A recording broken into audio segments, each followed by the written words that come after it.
First, we draw a hexagon. Then we write tan, sin, and cos on the three corners of the hexagon. Tan, sin, cos, just like here. And we just call this the tan, sin, cos hexagon. Tan, sin, cos hexagon. So that you can easily remember. After that, we divide the hexagon into two halves, just like here. And remember this, anything on the right side has a first letter C. Here. The opposite of tan is what? Cotangent. And the opposite of sine is cosecant. The opposite of cosine is secant.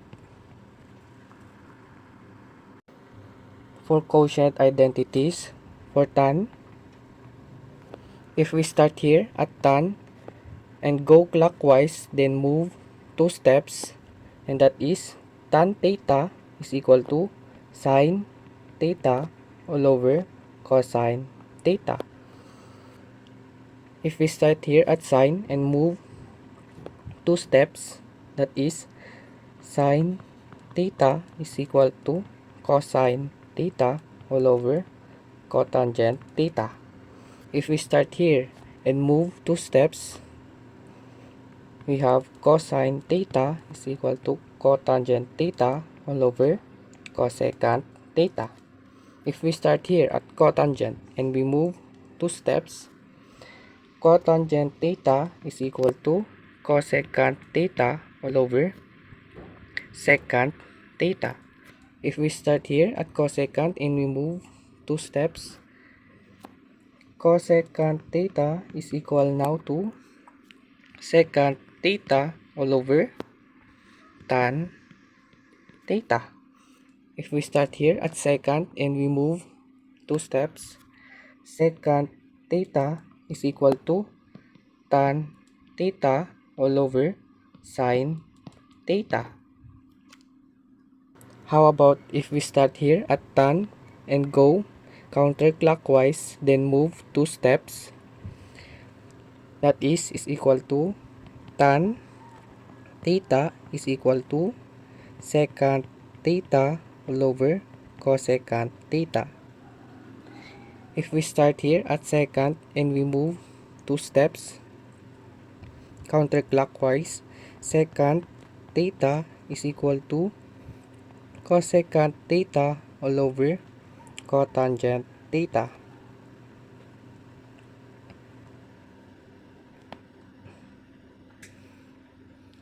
If we start here at cosecant and we move 2 steps, cosecant theta is equal to cotangent theta all over cosine theta.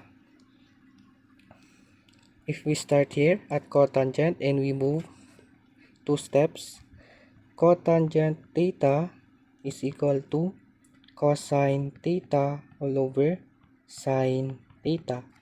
If we start here at cosine and we move counterclockwise 2 steps, cosine theta is equal to sine theta all over tan theta. If we start here at sine and we move 2 steps, sine theta is equal to tan theta all over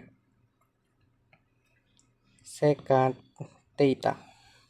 Also, if we take two functions in the hexagon, just like here, tan and cos, then we multiply them, the result is equal to the function in between them, here. So, if we multiply that, tan theta multiply to cosine theta, we get here sine theta. The reason for that is just like here. If we cross multiply this, cosine multiply to tan, we get this sine.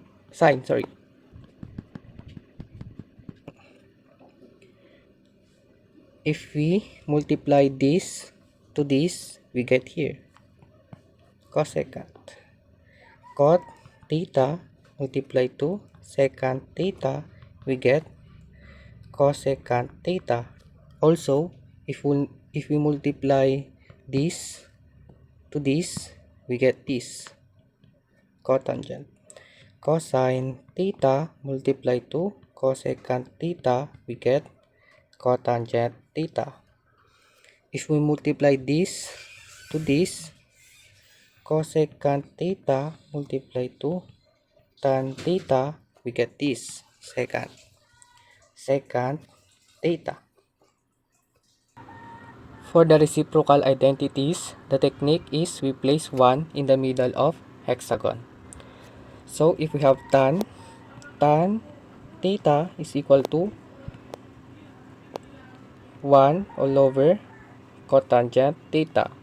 1 all over cotangent theta. If we have here sine theta is equal to 1 all over cosecant theta. If we have here cosine theta is equal to 1 all over secant theta. Also, you can think just like this. If we have function here at corner, the opposite corner is the reciprocal of that function. If we have here cot and the opposite corner is tan. So that is cot theta is equal to 1 all over tan theta. If we have here cosecant theta is equal to the opposite of cosecant is sine. 1 all over sine theta. If we have here secant theta is equal to the opposite of that is cosine. 1 all over cosine theta. Also, if we multiply this to this, we get 1. So, tan theta multiply to cotangent theta, we get 1. Just like here. If we cross multiply this, tan multiply to cot, we get this 1.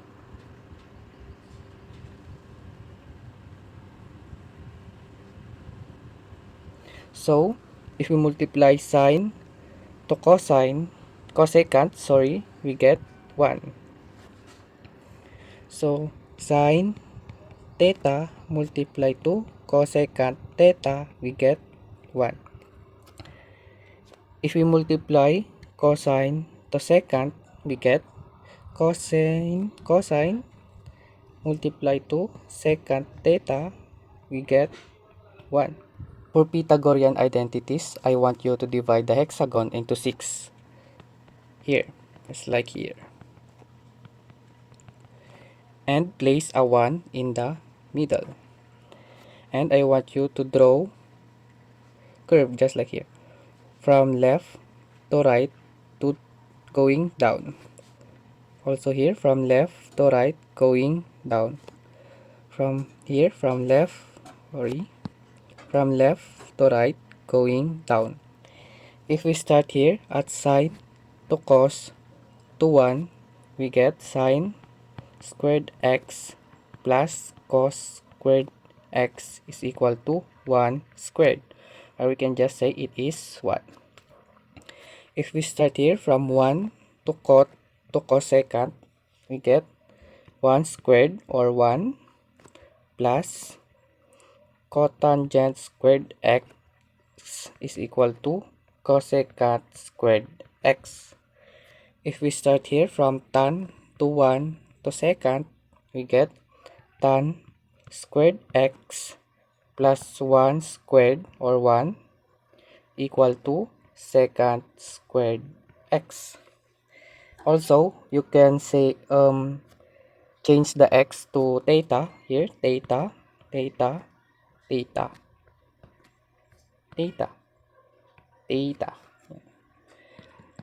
For cofunction, let's start here at sine. we move horizontally here.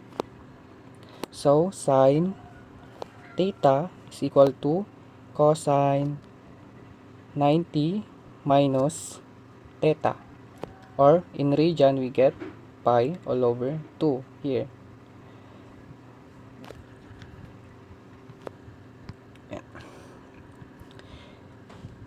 If we have tan and we move horizontally, we get tan theta is equal to cotangent 90 degrees minus theta. If we have secant, we move horizontally, we get secant theta is equal to cosecant 90 degrees minus theta. If we start here at cosine and we move to the left, so cosine theta, we get sine 90 minus theta. If you have here cotangent and we move to the left, cotangent theta is equal to tan 90 minus theta. If we start here cosecant and we move to the left, cosecant theta is equal to secant 90 minus theta. For those who want a copy of this, I'll just put the link in the description so you can download it. Also, in the next video, we will use this tan, sin, cos, hexagon for derivatives and integrals. Bye.